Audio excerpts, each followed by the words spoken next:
In today's video, I'm going to teach you how to limit lists using powerups in Trello. Trello is an incredible tool for organizing tasks, managing projects, and keeping everything on track. But as your boards grow, keeping things in check can get a little overwhelming. That's where list limits come in. By setting limits on your lists, you can manage workloads more effectively and ensure your boards stay neat and focused.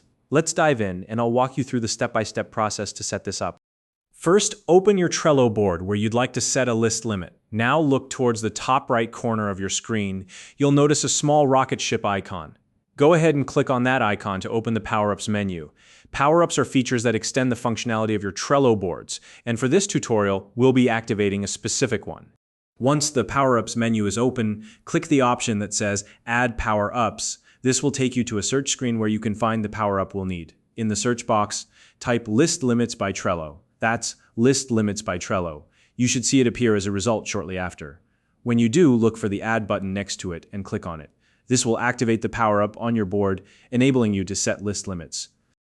Now that the powerup is added, it's time to navigate to the specific list where you'd like to enforce a limit.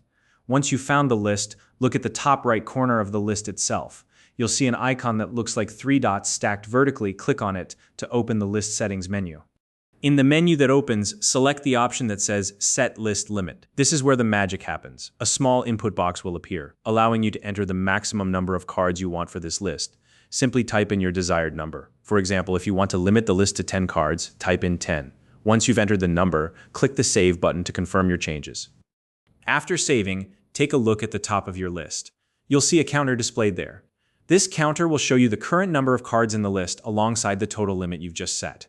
It's a handy way to keep track of your progress and ensure you're staying within the boundaries you've defined. And that's it. If you don't already have a Trello account, you can use the link in the description to sign up and follow along with this tutorial. If you found this video helpful, please like and subscribe.